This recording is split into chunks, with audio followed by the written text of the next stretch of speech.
네, 광주 서구 갑의 박혜자 의원입니다. 제가 먼저 오늘 김호석 신임 이사장께 먼저 몇 가지 그동안 활동해온 경력에 대해서 확인부터 하겠습니다. 간단히 대답은 자 그러면 그렇다 아니면 아니다라고 말씀해 주시기 바랍니다. 김호석 그 이사장께서는 전공이 정치학 맞으신가요? 네. 예, 한일관계 전문가로 평가받습니까? 네. 네. 그래서 현대 일본학교 회장을 지내셨고, 정치학회 회장을 지내셨고, 국제정치학회 부회장을 지내셨죠? 네. 예. 정치학하고 역사 중에서 방점이 어디에 있습니까? 정치학에 있습니다. 정치학에 있습니다. 그렇게 말씀을 하셨어요. 자, 그러면은 2007년 11월에 뉴라이트 지식인 백인 선언 참여하셨죠? 네. 네. 이 뉴라이트 지식인 백인 선언이 이회창 사퇴를 주장했었죠? 네. 네. 그러면 또, 그 다음에 대한민국 미래를 생각하는 교수들 참여하셨죠? 네. 네. 그때 2009년 6월에 민주주의 후퇴를 걱정하는 전국 각 대학별 교수 릴레이 시국선언에 반대한다라는 입장이었죠? 그렇죠? 그런 내용이 있었는지 기억이 안 납니다만. 기억이 안 납니까? 네. 민주화에 대한 시국선언에 반대한다라는 입장을 분명히 표명하고 나선 것이 기억이 안 나신다면 대한민국 미래를 생각하는 교수들 모임이었어요. 그 다음 2012년에는 기업 대리기 중단, 경제민주화 반대 성명 내셨죠? 기억이 안 납니다만 제 기억이 안 이름이 납니까? 들어가 있으면 네. 제가 참여한 것 네, 같습니다. 저희는 자료를 가지고 있습니다. 네. 그래서 경제민주화에 대해서도 반대한다 성명 내셨어요. 그렇다면 주로 뉴라이트 계열 교수들과 함께 다양한 정치활동을 해오셨어요. 그죠? 동의하십니까? 저희는 그것이 정치활동이라고 생각하고 있지는 않습니다. 정치활동이 아닙니까? 그래요? 자, 국민들이 판단하실 거고요. 그 다음에 한번 보시죠. 지난 저기 자료에 제가 띄워놨습니다만 건국 60주년 기념사업회 추진위원회가 주최했던 국제학술대에 참석하셨죠? 건국기념사업 추진위원회 학술활동에 참석하셨죠? 토론자로. 그리고 만약 기록에 남아있겠습니다. 왜냐하면 그 1년에 뭐 한 10번 이상의 토론자나 사회자 혹은 예. 발표자로 참석을 좋습니다. 하기 기억이 안 때문에 나시네요. 제가 구체적인 건 그 동북아 역사재단의 새로운 수장이 이제 임명이 되죠. 근데 이제 역사하고 이제 전혀 상관이 없는 정치학자가 임명이 되고, 그리고 이 정치학자도 이제 뉴라이트 계열이라는 그 비판을 국회에서 상당히 이제 많이 받았습니다. 그렇게 어떤 정치적인 인물이 이제 동북아 역사재단이 된 이후에 여러 가지 이제 중요한 사업들을 좀 벌여요. 제가 이제 주목하고 있는 부분은 원문, 그러니까 중국 정사 기록이나 일본서기에 기록된 원문들이 인터넷에 이제 올려지는데 정부 주도하에 이루어지는 사업임에도 불구하고 일반 한문을 잘 모르는 사람들이 봐도 이상한 해석들이 이제 갑자기 나오기 이제 시작한다는 거죠. 제가 어떤 그 중에서 이제 몇 가지를 이제 이야기를 드릴 텐데, 이 이상한 해석들의 목적은 딱 하나밖에 없는 것 같아요. 이렇게까지 이상하게 해석을 하는 거는 결국 일본 천황제를 이제 보호하기 위한 그러한 오역들이 정부 주도에 의해서 이루어지는 것들이 몇 개가 이제 눈에 띕니다. 대표적인 것을 제가 몇 가지를 이야기를 드리는데, 하나는 북사에 기록된 신라 백제 개2 왜국 다진물 병앙지 항통사왕래 한문으로 이제 이렇게 돼 있는데, 이 부분에 대해서는 정부의 해석은 이렇게 돼 있어요. 신라 백제인들이 왜를 대국으로 여겨서 보물이 많았기 때문에 신라 백제인들이 왜를 대국으로 우러러보고 항상 사신 이제 왕래를 했다. 이게 좀 문장이 좀 이상하죠.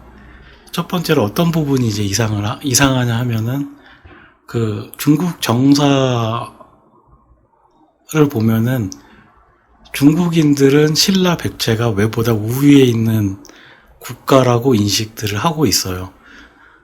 중국 남조는 이제 북방 기마민족에 의해서 이제 쫓겨내려간 중국 한족들의 국가인데, 이 나라들이 임명하는 중국 관직은 사실 이제 아무런 현실적인 힘을 발휘하지는 않는 거지만은 중국인들이 신라 백제하고 왜가 어떤 역학관계에 있는가 한 인식을 좀 나타내는 그런 것들이죠. 그런 것들을 보면은 중국인들은 전통적으로 백제 같은 경우에 진동대장군, 외 같은 경우에는 안동장군, 계급으로 치면 2단계 정도 낮은, 그러니까 외를 이제 백제의 하위 국가로 인식을 하고 있었는데, 열전에서는 신라 백제인들이 외를 대국으로 우러러봤다, 이렇게 기록을 할 이유가 없는 거예요. 어법적으로 보면은 보물이 많다라는 이제 기록이 있는데, 보물이 많은 거는 신라 백제인들인 거예요.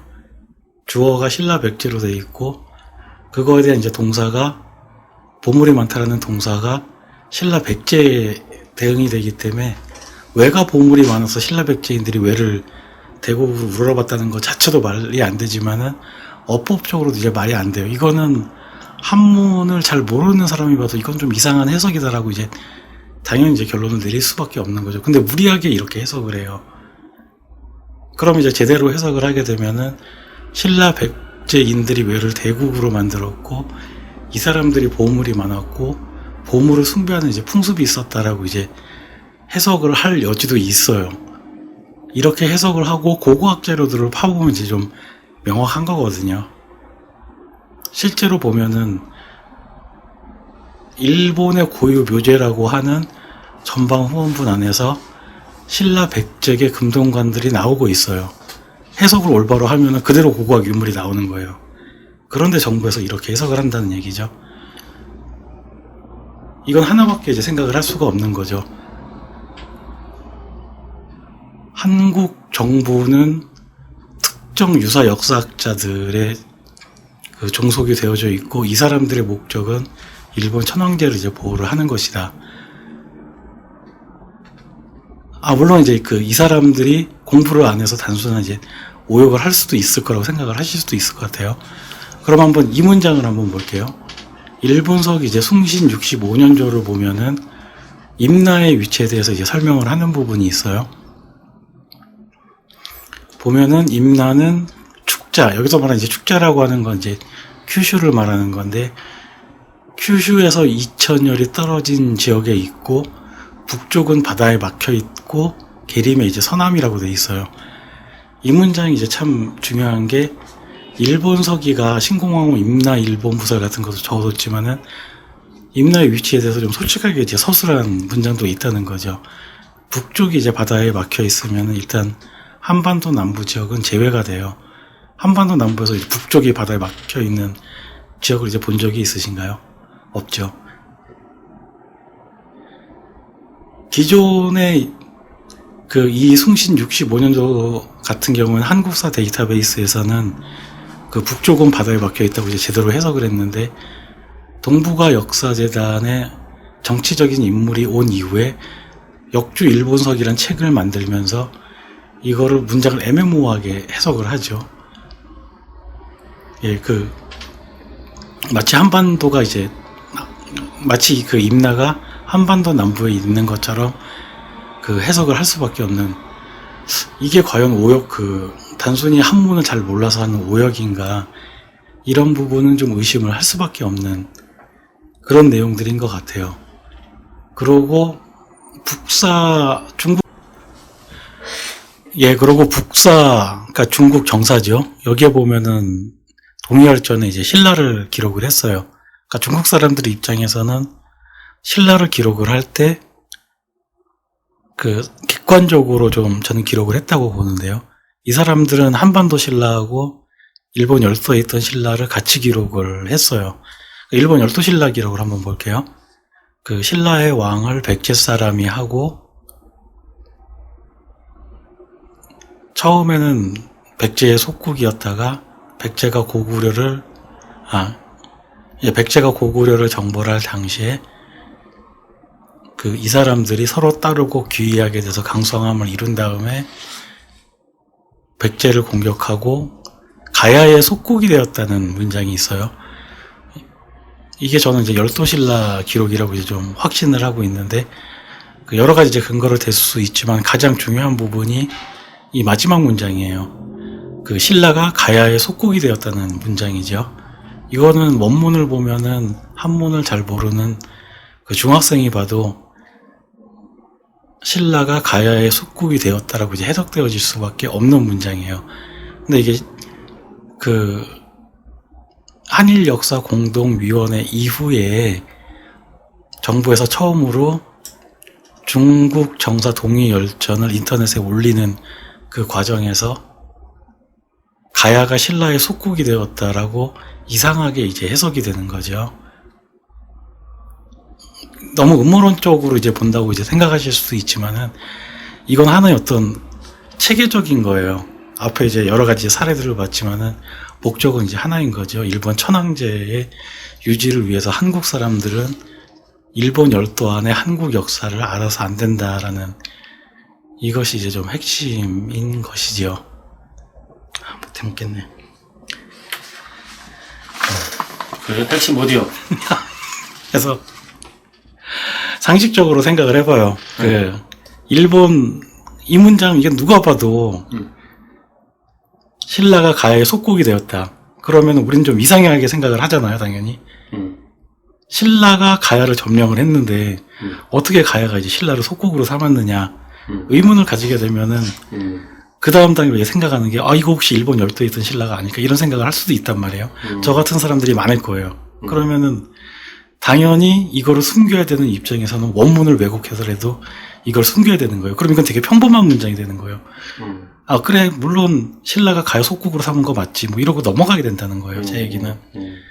이거를 과연 이 사람들이 한문 문법을 잘 몰라서 이런 실수를 했느냐? 그러기엔 이건 너무 어처구니가 없는 실수인 거죠. 의도적으로 했다고밖에 볼 수가 없어요. 왜 의도적으로 했느냐? 이거는 일본 열도의 역사가 유일하게 정확하게 기록된 문장이에요. 게다가 이제 중국 정사고 앞에 거를 이제 보면은 체계적으로 하나의 목적에 수렴이 돼요. 이런 원문 왜곡들이. 그거는 뭐냐면은 일본 천황제의 유지를 위해서 한국 사람들은 자신들의 역사를 몰라야 된다라는 그 내용에 이제 수렴을 하는 거예요. 문장을 봐요. 이건 도대체 오역을 할 수가 없잖아요. 오역이 아니라는 게 확실한 게 뭐냐면은 똑같은 중국 정사를 보면은 그러니까 이거 백제 기록을 한번 볼게요. 탐라는 백제에 부용을 하였다. 이 문장을 한번 보세요. 이거 화면에 나가. 이거 보면은 이거는 똑바로 해석을 했잖아요. 당연히 탐라가 백제에 부용을 한 거지 백제가 탐라의 부용국이 됐을 리는 없잖아요. 이게 제대로 해석할 줄 아는 거예요. 이런 거 틀리는 사람은 없어. 근데 딱 보면 어떻게 돼 있어요? 신라가 가야의 속국이 됐다. 이렇게 해석할 수밖에 없는 거로 원문을 이제 왜곡을 하는 거예요.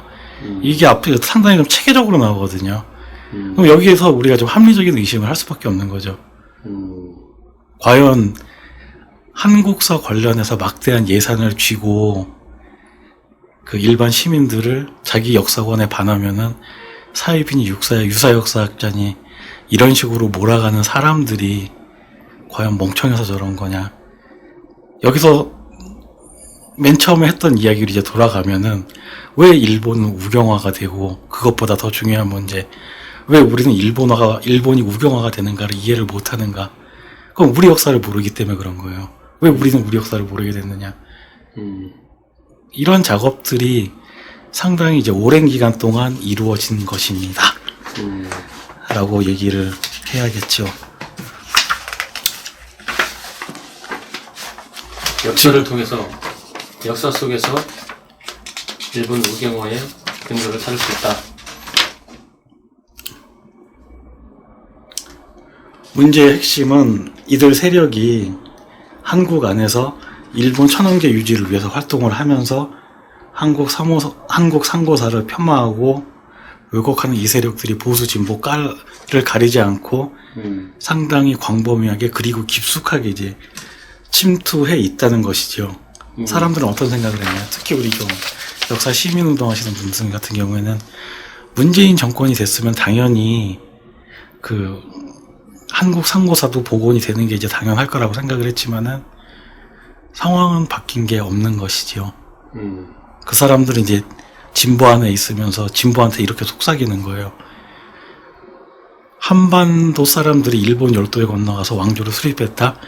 이런 거는 극단적 민족주의자들의 주장이므로 진보는 이런 주장을 해서 안 된다. 저런 거는 환빠나 국뽕들이나 하는 짓이다 하면서 조롱을 하고.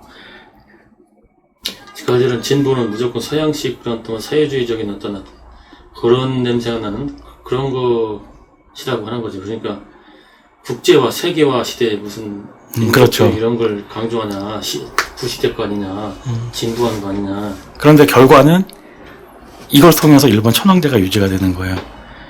일본 사람들 95%가 믿는 그 일본 신도가 유지가 되는 거고, 그렇게 함으로써 종교와 역사가 분리가 되지 않은 미신 천황제가 유지가 되는 거예요.